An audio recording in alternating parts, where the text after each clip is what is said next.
आज दुनिया के करोड़ों मुसलमानों की निगाहें एक ही नाम पर टिकी हुई हैं, इमाम मेहंदी।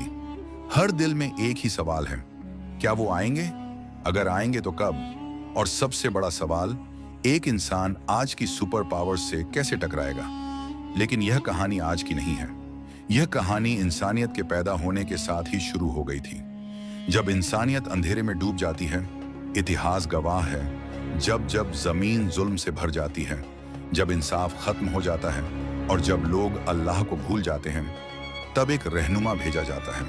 हजारों साल पहले हजरत नूह अलैहिस्सलाम के दौर में जब बुत परस्ती, जुल्म और करप्शन हद से बढ़ गया, तो लोगों ने दुआ की, ऐ अल्लाह, कोई ऐसा भेज जो इंसानियत को बचा ले। अल्लाह ने दुआ कबूल की, लेकिन जब लोगों ने चेतावनी नहीं मानी तो तूफान आया और एक नई दुनिया की शुरुआत हुई। मसीहा का कॉन्सेप्ट सिर्फ इस्लाम में नहीं, यह सोच कि एक आखिरी रहनुमा आएगा, सिर्फ इस्लाम में नहीं है। यहूदियों में मसीहा, ईसाइयों में दूसरा आगमन, हिंदुओं में कल की अवतार, बौद्धों में मैत्रेय, पारसियों में साओशी अंत।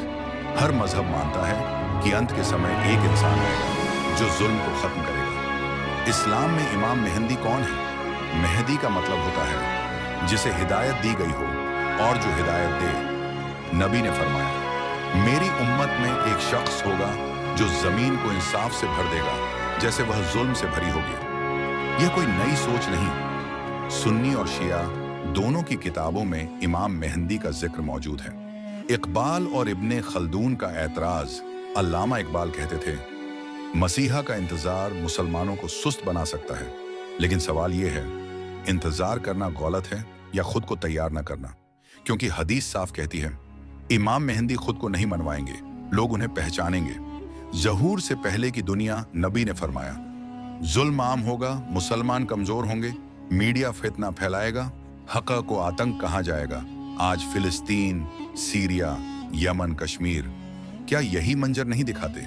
काबा के पास बैत, जब अरब के एक बादशाह की मौत होगी, काबा के पास एक शख्स आएगा, वो भागेगा, लेकिन 313 लोग दुनिया के अलग अलग कोनों से उसके हाथ पर बैत करेंगे, बिल्कुल वैसे ही जैसे बद्र में 313 थे। ये लोग आम नहीं होंगे, ये होंगे स्कॉलर्स, कमांडर्स, थिंकर्स और अल्लाह के खास बंदे। खुरासान से काले झंडे, नबी ने फरमाया, खुरासान से काले झंडे निकलेंगे जो मेहदी की मदद करेंगे। खुरासान, जहां आज ईरान, अफगानिस्तान और आसपास के इलाके आते हैं, इसी वजह से दुनिया की ताकतें ईरान से डरती हैं। सुफयानी का फितना इमाम मेहंदी से पहले सीरिया से एक शख्स निकलेगा, सुफयानी, दिखावे में नेक, हकीकत में जालिम, मस्जिदें तोड़ेगा, बेकसूरों को कत्ल करेगा। लेकिन जब उसकी फौज रेगिस्तान में धंस जाएगी तो अल्लाह की मदद जाहिर होगी।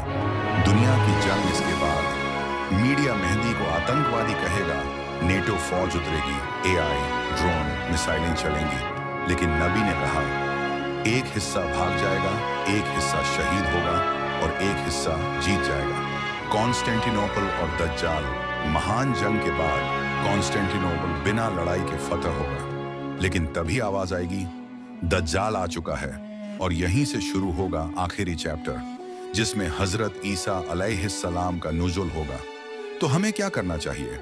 इमाम मेहंदी का इंतजार हाथ पर हाथ रखकर बैठना नहीं है, बल्कि अपने ईमान को मजबूत करना, जुल्म के खिलाफ खड़ा होना, फितनों को पहचानना। क्योंकि जब वो आएंगे तो वो पूछेंगे नहीं कौन मेरा फॉलोअर है, वो देखेंगे कौन सच में तैयार है।